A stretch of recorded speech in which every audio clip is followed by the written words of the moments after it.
Good morning student. अब आपका next chapter है अव्यय और अविकारी शब्द। अब देखिए अव्यय किसे कहते हैं। जिन शब्दों के रूप, लिंग, वचन, कारक और काल के अनुसार नहीं बदलते उन्हें अव्यय या अविकारी शब्द कहते हैं। अब अव्यय के कितने भेद होते हैं? अव्यय के 5 भेद होते हैं। क्रिया विशेषण, संबंध बोधक, समुच्चय बोधक, विस्मयादि और निपात। अब देखिए क्रिया विशेषण किसे कहते हैं कि जो शब्द क्रिया की विशेषता बताते हैं वे क्रिया विशेषण कहलाते हैं।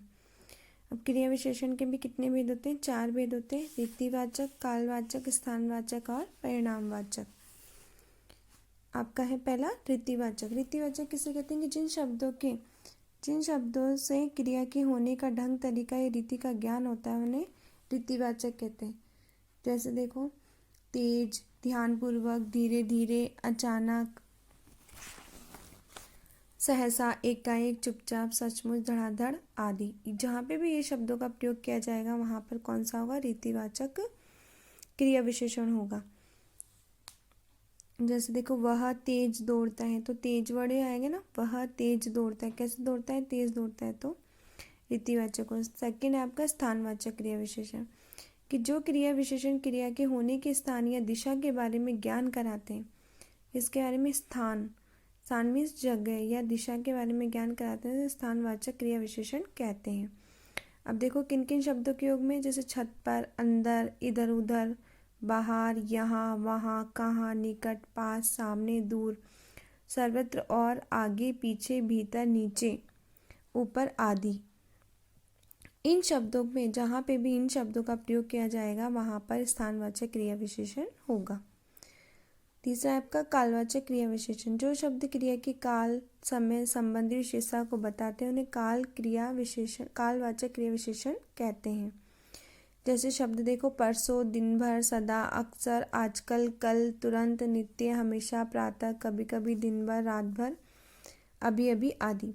जहाँ पे भी इन शब्दों का प्रयोग होगा वहाँ पर कालवाचक होगा। जैसे देवदत्त परसों आया तो इसमें समय बताया ना कि कब आया? परसों आया। उसके बाद है परिणामवाचक। परिणामवाचक किसे कहते हैं कि जिस शब्द की क्रिया की मात्रा मापतोल का मतलब नहीं कि नापना, मतलब है कि अनुमान लगाया जाता है, वहाँ पे परिणाम मतलब परिणाम बताया जाता है, वहाँ परिणामवाचक क्रिया विशेषण होता है। जैसे कम बोलो, अधिक उपजाऊ है, ज़्यादा मत बोलो, थोड़ा खाओ, बंगाल में पटसन बहुत होता है। अब देखो शब्द कौन कौन से? कम, अधिक, खूब, बहुत, थोड़ा, उतना, जितना, कुछ, जरा, कितना, अत्यधिक, अत्यंत, बस या पर्याप्त आदि। इन शब्दों के योग में जहाँ पे भी इन शब्दों का प्रयोग होगा वहाँ परिणामवाचक क्रिया विशेषण होगा। अब विशेषण क्रिया विशेषण में अंतर देखो कि दोनों शब्द किसी न किसी की विशेषता बताते हैं। विशेषण संज्ञा सर्वनाम की विशेषता बताता है और क्रिया विशेषण क्रिया की विशेषता बताते हैं। जैसे कुछ लड़कियां जा रही हैं तो ये क्या कुछ हो गई विशेषण के लिए। वह कुछ खा रहा है तो ये हो गया क्रिया विशेषण की क्रिया के साथ में प्रयोग हो रहा है। ऐसे परिणामवाचक विशेषण और परिमाणवाचक क्रिया विशेषण में कि दोनों किसी न किसी की मात्रा, मापतोल संबंधी विशेषता बताते हैं। परिमाणवाचक विशेषण में किसी वस्तु संज्ञा की मापतोल का ज्ञान कराना, जैसे 2 किलो दूध, 4 मीटर कपड़ा। ऐसे क्रिया विशेषण में क्या होता है कि कम, थोड़ा, ठीक है, कम खाओ, ज़्यादा मत बोलो, कम बोलो, तो ये क्रिया के साथ में प्रयोग किया जाता है तो क्रिया विशेषण होता है। अब है संबंध बोधक।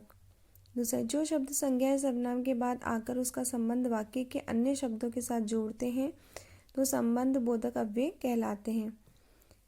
जैसे राम छत के ऊपर खड़ा है, तो इन शब्दों में से आपको क्या याद रखना है कि जिन भी अव्यय के साथ में आगे क्या लगा हो, के लग जाए तो वहाँ पे संबंध बोधक होगा।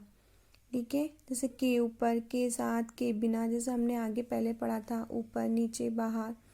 ठीक है, तो वो स्थानवाचक में था, उसके आगे के नहीं था, मगर इसमें क्या होगा? के लगेगा आगे।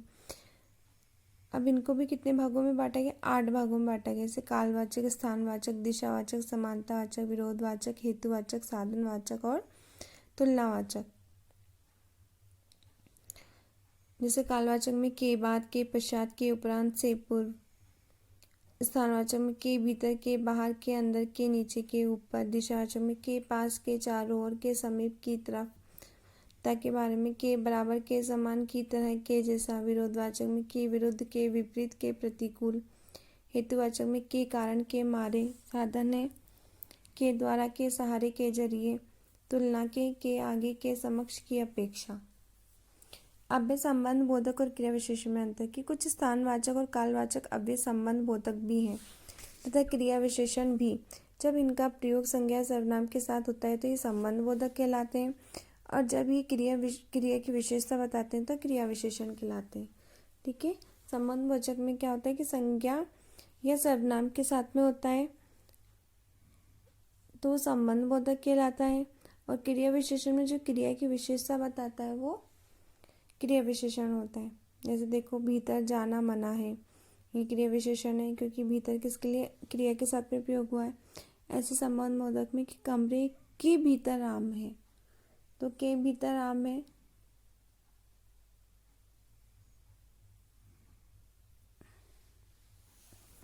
ये संबंध बोधक हो गया। अब है समुच्चय बोधक। दो शब्द, दो वाक्यांशों या दो वाक्यों को जोड़ने वाले अव्यय शब्दों को समुच्चय बोधक या योजक कहते हैं। मतलब दो शब्दों और दो वाक्यों को जब भी जोड़ा जाता है तो वहाँ पे समुच्चय बोधक होता है। जैसे राजेश और सुरेश ने कविता सुनाई, तो दो शब्दों को जोड़ा गया है। करिश्मा एवं करीना दोनों बहनें हैं। अब समुच्चय बोधक के भी दो भेद बताए, समानाधिकरण और व्याधिकरण। समानाधिकरण किसे कहते हैं कि वे अव्यय जो दो या दो से अधिक समान पदों या वाक्यों से जोड़ते हैं उसे समानाधिकरण कहते हैं। जैसे सिंपल जो सेंटेंस होते हैं वो हमारे किस में आते हैं, समानाधिकरण में आते हैं। समानाधिकरण मतलब योजक, विभाजक, विरोधक, वाचक और परिमाणवाचक। संयोजक में जैसे गीता और शालीना सहेलियां हैं। विभाजक में चाहे यह मानो चाहे वह मानो। विरोधक में उसे मोहन ने नहीं बल्कि सोहन ने मारा है।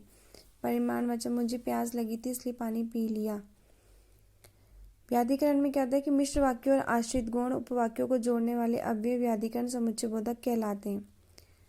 जैसे वह जल्दी आ गया क्योंकि उसे शादी में जाना था, तो दो वाक्यों को जब मिलाया जाता है तो व्याधिकरण में आता है। और आगे भी समानाधिकरण में क्या होता है कि सिंपल सेंटेंस होते हैं, जबकि व्याधिकरण में सिंपल वाक्य नहीं होते। आपको ये ध्यान रखना, व्याधिकरण में क्या है कि कारण, उद्देश्य, स्वरूप और संकेत, जहाँ पे भी वाक्य में अगर कारण, उद्देश्य, स्वरूप और संकेत पूछा जाए तो वहाँ पर कौन सा होगा, व्याधिकरण समुच्चय बोधक का प्रयोग किया जाएगा।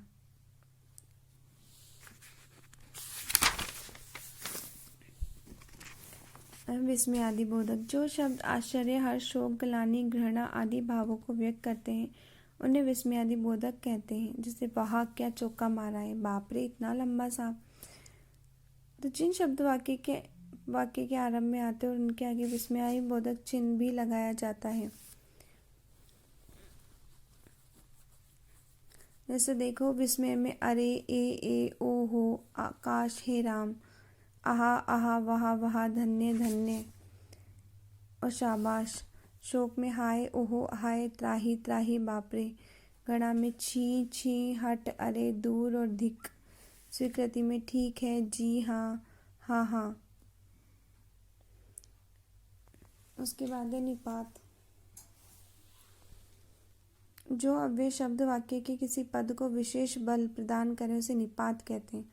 मतलब किसी भी शब्द के ऊपर जब ज़्यादा जोर दिया जाता है तो उसे निपात कहते हैं, या फिर बल या गहरा या नया भाव प्रकट होता है तो उसे निपात कहते हैं। जैसे रमेश ने ही मुझे मारा है, रमेश ने ही मुझे मारा है और रमेश ने मुझे मारा ही है।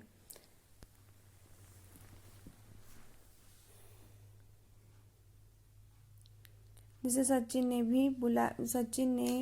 मुझे भी बुलाया है, सचिन ने भी मुझे बुलाया है। तो इनमें क्या होता है कि वाक्यों में क्या होता है, स्वतंत्र रूप नहीं होता है।